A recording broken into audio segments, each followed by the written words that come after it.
Di bulan suci Ramadan, suasana di kota Baghdad selalu meriah. Masjid-masjid penuh dengan orang yang beribadah, aroma makanan berbuka puasa menggoda di sepanjang jalan, dan semua orang sibuk mempersiapkan takjil untuk berbuka. Di istana, Raja Harun al-Rashid duduk dengan wajah bosan. Ia mengusap janggutnya dan menghela napas panjang. Ramadan ini terasa biasa saja, katanya kepada para menterinya.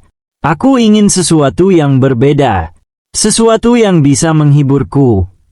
Tiba-tiba, ia tersenyum licik dan berkata, aku ingin seseorang membawakan takjil yang luar biasa untukku.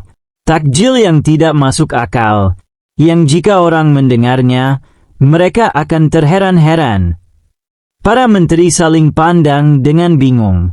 Bagaimana mungkin mereka bisa menemukan takjil yang tidak masuk akal? Namun, sebelum mereka bisa berkata apa-apa, Raja melanjutkan, dan yang harus melakukannya adalah Abu Nawas. Para menteri langsung tertawa kecil. Mereka tahu bahwa Abu Nawas terkenal cerdik, tetapi kali ini Raja benar-benar memberikan tugas yang mustahil. Sang Raja segera mengirimkan utusannya ke rumah Abu Nawas dengan pesan singkat. Wahai Abu Nawas, bawakan aku takjil yang tidak masuk akal sebelum waktu berbuka puasa, atau bersiaplah menerima hukuman. Tugas mustahil. Ketika utusan Raja menyampaikan pesan itu, Abu Nawas yang sedang duduk santai dengan secangkir teh langsung terbatuk. Takjil yang tidak masuk akal? Apa maksudnya? Utusan Raja menggeleng. Aku tidak tahu, wahai Abu Nawas. Tapi jika kau gagal, kau tahu sendiri akibatnya. Abu Nawas berpikir keras. Ia tahu Raja suka bermain-main dengannya, tetapi kali ini permintaannya benar-benar gila. Bagaimana mungkin ada takjil yang tidak masuk akal?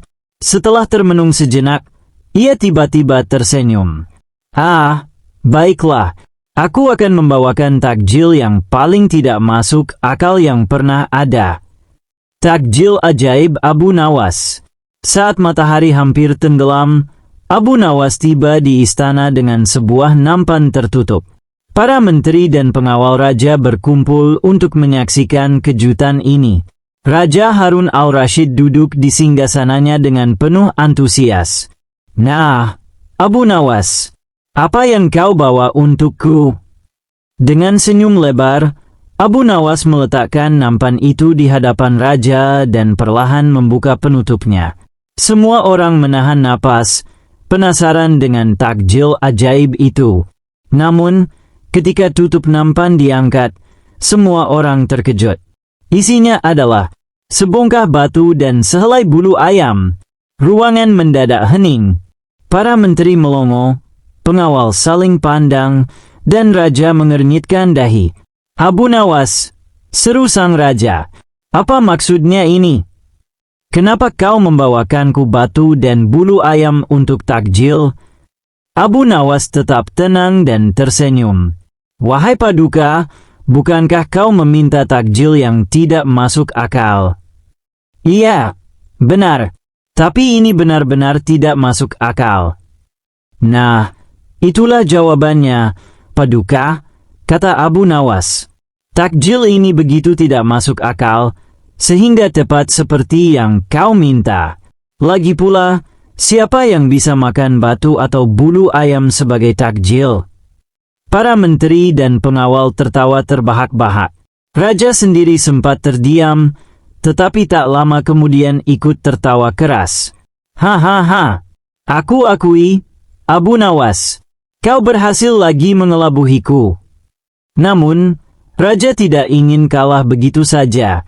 Ia mengusap janggutnya dan berkata, baiklah, Abu Nawas, karena kau berhasil menjawab tantanganku, sekarang aku akan memberikan tantangan lain.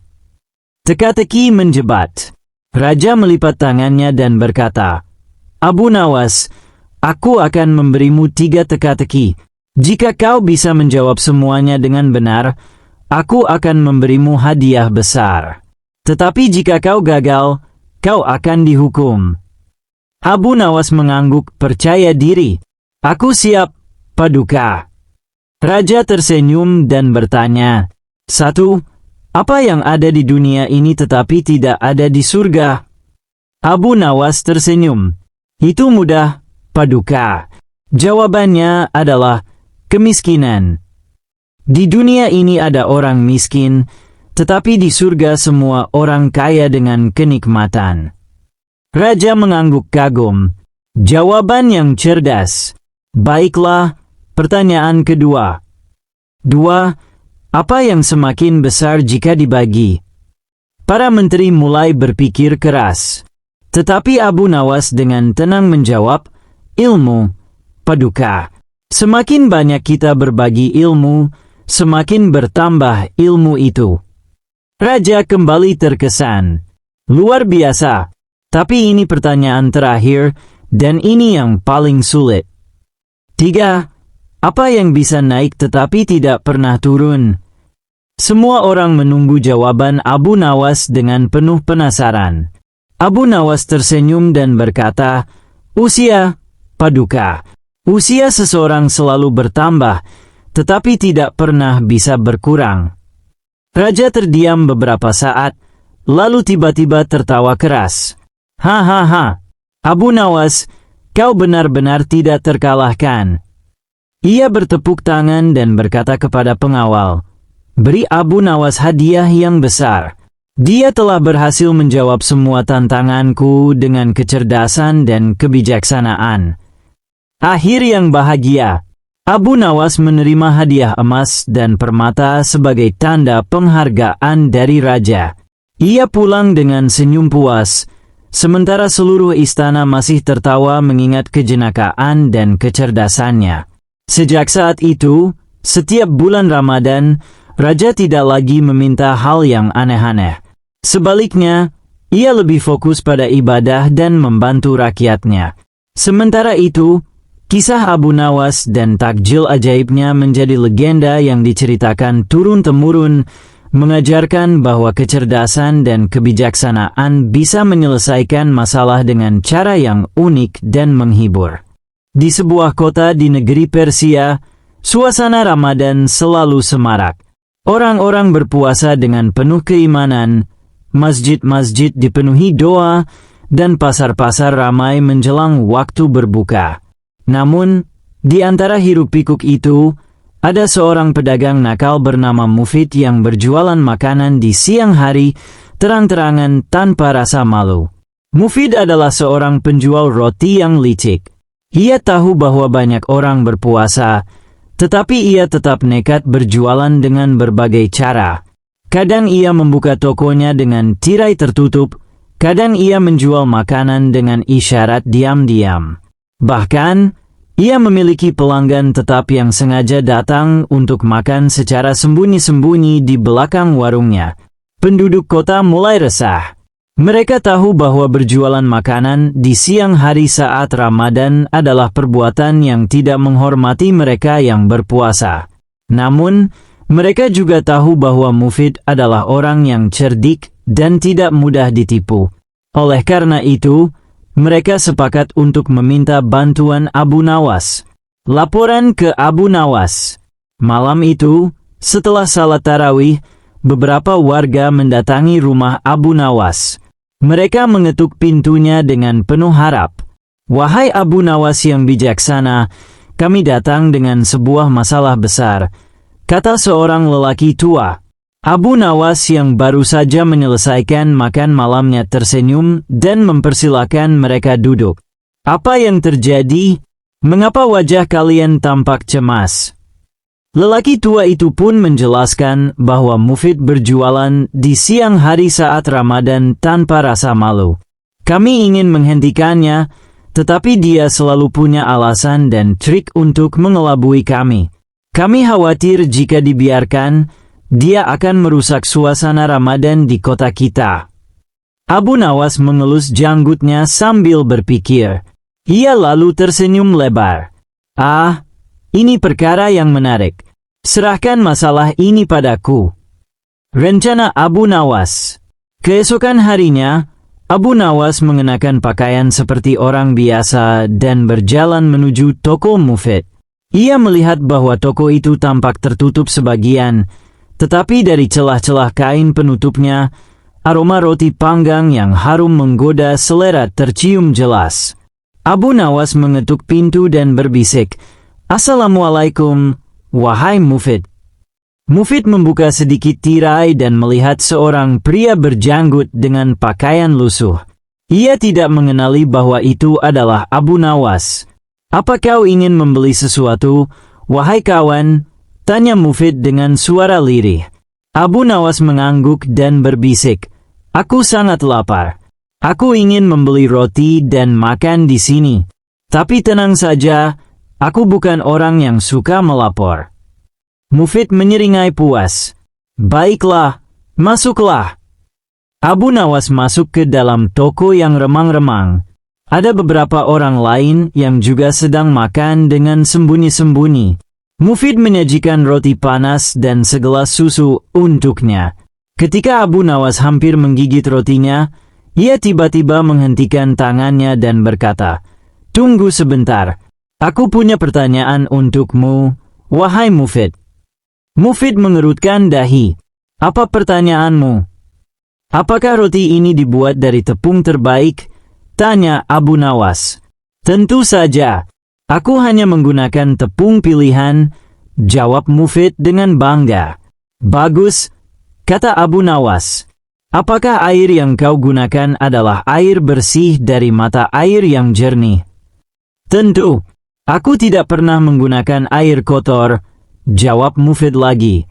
"Bagus sekali," kata Abu Nawas. "Apakah susu ini adalah susu terbaik dari sapi yang sehat?" Mufid mulai sedikit bingung. "Ya, tentu saja. Susuku berasal dari sapi pilihan yang hanya diberi makan rumput segar." "Luar biasa," kata Abu Nawas sambil tersenyum lebar. "Lalu, apakah kau yakin bahwa malaikat tidak mencatat perbuatanmu?" Mufid terdiam. Wajahnya berubah pucat. "Apa maksudmu?" tanyanya dengan suara bergetar. "Begini, wahai Mufid," kata Abu Nawas dengan suara tegas. "Kau memastikan bahwa semua bahan makananmu adalah yang terbaik. Kau memilih tepung terbaik, air terbaik, dan susu terbaik. Tapi kau lupa satu hal. Apakah perbuatanmu ini baik?" Mufid semakin gelisah.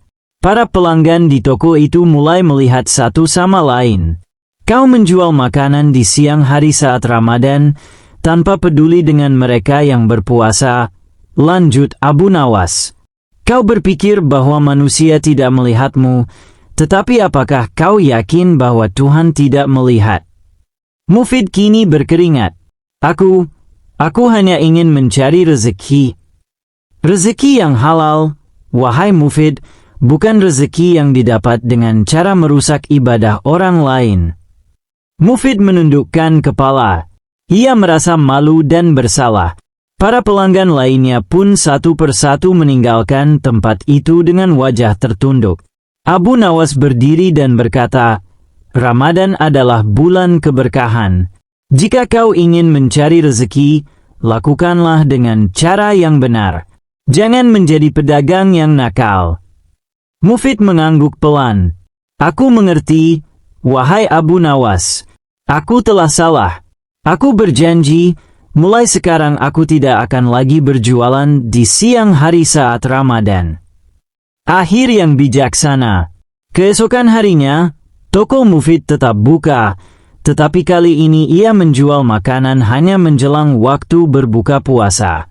Ia bahkan mulai berbagi makanan gratis kepada orang miskin sebagai bentuk tobatnya. Penduduk kota bersyukur dan berterima kasih kepada Abu Nawas. Sekali lagi, ia telah menyelesaikan masalah dengan kebijaksanaan dan kecerdasannya yang luar biasa. Dan begitulah, di bulan yang penuh berkah ini, satu pedagang nakal telah berubah menjadi orang yang lebih baik. Semua itu berkat Abu Nawas dan cara uniknya dalam memberi pelajaran.